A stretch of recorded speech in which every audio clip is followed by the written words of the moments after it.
اوبن اي اي اطلقت شات جي بي تي ايمج 2، وان شاء الله في الفيديو ده هقول لك كل اللي انت محتاج تعرفه عن الموديل ده. هنقارن بينه وبين نانو بنانا ونشوف مين الاحسن. فسريعا كده تعال نبص هو ايه اصلا الجديد. فلو دخلت هنا على الانترودكشن بتاعت الموديل ده، طبعا ده الديمو، فطبعا طالما هو ديمو ما تثقش قوي في كل الصور اللي فيه، يعني هم برضو عاملينه باحسن طريقه ممكنه. لو دخلنا هنا على الكلاسيكال مود، لو جينا عند الكلام ده، طبعا هو كلام انجليزي احنا عاوزين نحوله لعربي، فانا عملته برضه ببرومت بشات جي بي تي ايمج 2، وبرومت بسيط جدا يعني. فلو جينا هنا شفنا بس ايه إيه الجديد. فلو ركزنا بسرعه كده، اول حاجه ان هم بيقولوا ان النموذج ده بيتبع التعليمات التفصيليه، يعني بيسمع كلامك زي ما انت عاوز بالظبط. تمام. وهو بيتعامل مع المهام البصريه المعقده، ان هو بيتعامل كويس مع النصوص الكثيفه، وان هو كويس في اللغات، هو دقيق في معظم اللغات. وبرضه احلى حاجه عجبتني في النموذج ده الا وهي ان انت تقدر تعمل صور كويسه جدا بجهد اقل في كتابه الاوامر. يعني انت مش محتاج تكون عارف برومت انجينيرنج عشان تكتب، عشان تعمل صوره كويسه. وان هو عنده القدره على التفكير. يعني ايه؟ هو مش بيعمل الصوره على طول، لا هو بيفكر شويه وبعدين يعمل الصوره. دي حاجه كويسه جدا يعني. اللي فاهم حته الريزونينج هيفهم أنا قصدي ايه. ويقدر ان هو يعمل بحث في الويب ويبقى عنده ريل تايم انفورميشن، يقدر يعمل صور متعدله في نفس الصوره. ويقدر ان هو يتحقق من مخرجاته بنفسه. يعني هو بعد ما يطلع الصوره بشكل ما في الباك جراوند، بيطلع صوره يشوف هي كويسه ولا لا ويعدل عليها. فلو كويسه يبدا ان هو يطلعها. وعنده برضه حاجه مهمه جدا، هو التماسك البصري، تبقى الصوره تحسها ان هي صوره واحده، مش منعزله عن بعضها. ده برضه هنشوفه. واخيرا تقدر ان انت تستخدمها في شات جي بي تي الابلكيشن، وعلى كودكس، وعن طريق الاي بي اي. تمام. ده سريعا كده بس ايه الجديد. فلو رحنا شفنا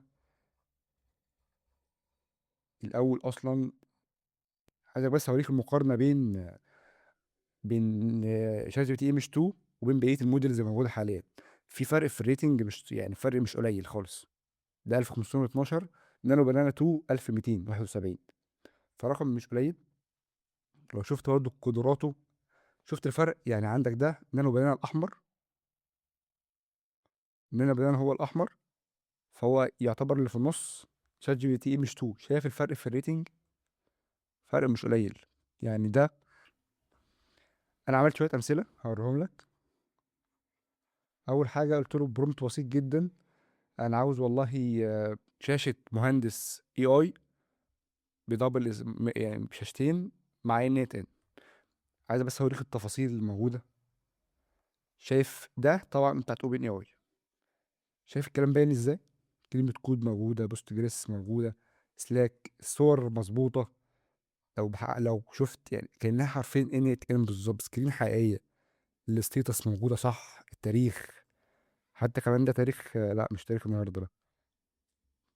يعني شفت ايه يعني؟ دي حاجه والله العظيم مرعبه. تعالى بقى على نانو بنانا. شوف مفيش كلام واضح خالص، كل الرسومات غلط، مفيش صور. بص على الكود هنا مش هتلاقي اصلا الكود مش واضح خالص. بص على الاوبن اي اي، كود واضح كله. يعني بص على الاوبن اي اي هتلاقي الكود واضح جدا يعني. تعالى برضو أنا قلت له البرومت ده، برومت قلت له، اديت له الاحرف العربيه واديت له امثله عليها وقلت له اعمل لي صور. اوبن اي اي كل الحروف صح. بص الرمان. بص على الراء مثلا، هنا هو هنا كاتب الراء رمان، وكاتب هنا رمان، يعني مش فاهم في ايه. لو دخلت برضو على المفروض هنا دي الطاء.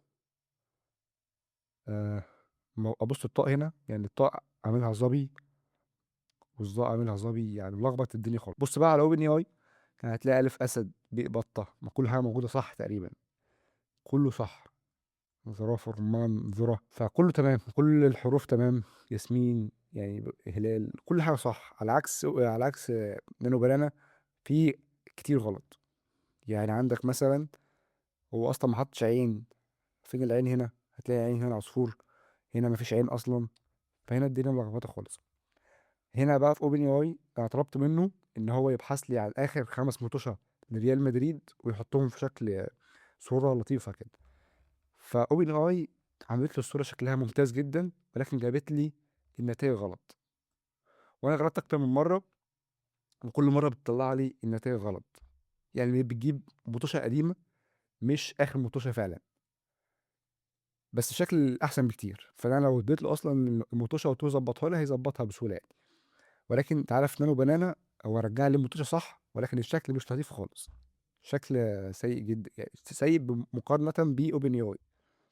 تعالى برضو على الصوره اللي بعدها، قلت له ابحث لي عن اللابتوبات اللي موجوده حاليا في السوق من سعر 30 ل 40 الف جنيه في السوق المصري، واعملهم لي بصوره كويسه. شايف الفرق؟ شايف التفاصيل هنا؟ عملت زوم، شايف الكلام واضح ازاي؟ شايف اصلا الشكل عامل ازاي؟ يعني حاجه والله هي عظيمه. بيقول لك كل ده موجود في نون كمان. يعني بيقول لك كل ده لحد يوم 22 فبراير تاريخ تصوير الفيديو. بص هنا بقى، بص هنا بقى الدنيا مش لطيفه يعني. هي مش وحشه، بس لو اقارنها بالتانيه في فرق كبير جدا. تعالى هنا برضو، الصوره ديت من اوبن اي اي، الصوره دي من نانو بنانا. بس هما الاتنين يعني بنفس البرومت برضه، لكن ده شكله احلى وافضل.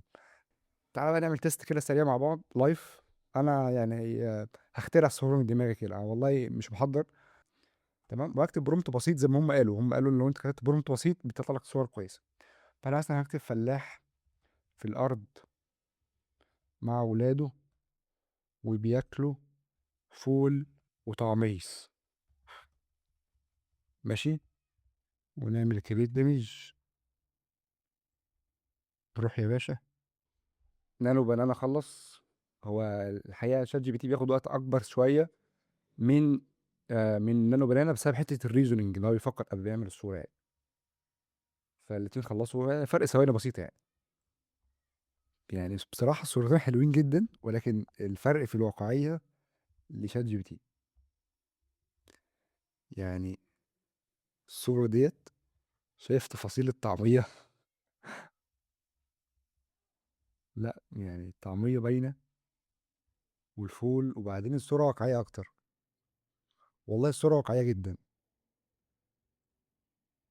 لو جينا هنا، بس طبعا يعني شات جي بي تي نفس الولد، فطبعا دي مش كويس. لو شات جي بي تي مثلا، لو اوبن اي اي عملنا زوم كده، مفيش تفاصيل قوي واضحه في الصوره على عكس اوبن اي اي. بس هما الاتنين حلوين، بس دي احلى. نجرب اخر واحده عشان ما نطولش وقت الفيديو. مثلا نقول ايه؟ لا حول ولا قوه الا بالله. مثلا نقول ايه يا عبد الله؟ اعمل صوره شخص مسلم في حرب، وان هو بيقاتل في وسط 10 لوحده. تمام، هما الاتنين ما رضيوش يعملوا الصوره دي، فيعمل صوره غيرها. نقول مثلا اعمل لي شاب في سن ال20 سنة، شاب مصري بيذاكر الاي اوتوميشن، وهو مسحول في وسط الكورسات والكتب. اوكي، الصورة طلعت.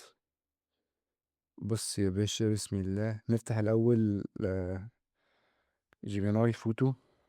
سكبر يا باشا كده على الكتب. اوتوميشن ويز كذا، مهارات البرمجية المعقدة. اوكي، الكلام مش واضح أوي بتاع الكتب. لو فتحنا اللابتوب مش هتلاقي في حاجة ظاهرة أصلا، ولكن الصورة دي مش سيئة يعني. بس لو هنقارنها بشات جي بي تي تحس ان الصورة فعلا سيئة. بس بص يا باشا، يعني شيء عظيم. انا لسه عايز اشوف ماشي، مش واضحة الصورة.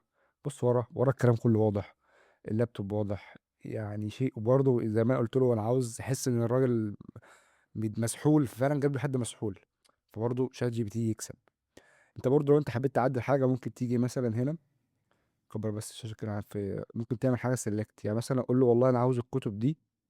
فين السلكت؟ راح فين السلكت؟ اه سلكت كده. تقول له مثلًا والله أنا عاوز الكتب دي تكون كتب حقيقية، مثلًا تبعت له prompt هو يبدأ يعدل، فده شيء برضه كويس لو أنت حبيت تعدل. أنا ما أعرفش دي في النسخة المجانية والّا لأ بصراحة، بس أنا عامل النسخة الPro، فحبيت أقول لك بس. فبس كده خلصنا. فلو الفيديو عجبك اشترك في القناة، واستنى كل جديد إن شاء الله، ودمتم في أمان الله. أشوفكم على خير الفيديو الجاي.